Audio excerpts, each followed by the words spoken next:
بسم اللہ الرحمن الرحیم۔ خداوند قدوس کی راہ میں جہاد کرنے والے مجاہدین اور غازیوں کا مرتبہ کتنا بلند و بالا اور کس قدر عظمت والا ہے، اس کے بارے میں تو سینکڑوں آیتوں میں خداوند قدوس نے ان مردان حق کی مدح ثنا کا خطبہ ارشاد فرمایا۔ مگر سورہ والعادیات میں رب العزت نے مجاہدین اور غازیوں کے گھوڑوں بلکہ ان گھوڑوں کی رفتار اور ان کی اداؤں کی قسم یاد فرما کر ان کی عزت و عظمت کا اظہار فرمایا ہے۔ چنانچہ ارشاد ربانی ہے کہ والعادیات ضبحا، قسم ہے ان گھوڑوں کی جو دوڑتے ہیں ہانپتے ہوئے، فالموریات قدحا، پھر ان گھوڑوں کی جو پتھروں سے آگ نکال دیتے ہیں کھر مار کر، فالمغیرات صبحا، پھر وہ صبح کو حملہ کرتے ہیں، فاثرن به نقعا، پھر اس وقت وہ غبار اڑاتے ہیں، فوسطن به جمعا، پھر وہ دشمن کے بیچ لشکر میں چلے جاتے ہیں۔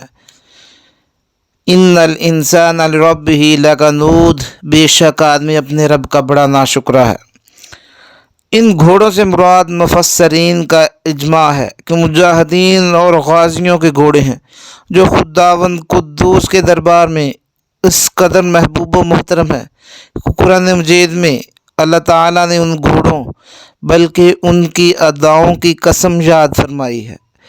ارشاد باری تعالیٰ ہے کہ مجھے ان گھوڑوں کی قسم ہے جو جہاد میں دوڑتے ہوئے ہانپتے ہیں، اور مجھے قسم ہے ان گھوڑوں کی جو پتھروں پر اپنے نال والے کھر مار کر رات کی تاریکی میں چنگاڑی نکال دیتے ہیں، اور مجھے ان گھوڑوں کی قسم ہے جو صبح سویرے کفار پر حملہ کر دیتے ہیں، اور مجھے قسم ہے ان گھوڑوں کی جو میدان جنگ میں دوڑ کر غبار اڑاتے ہیں، اور مجھے قسم ہے ان گھوڑوں کی جو کفار کے بیچ لشکر میں گھس جاتے ہیں۔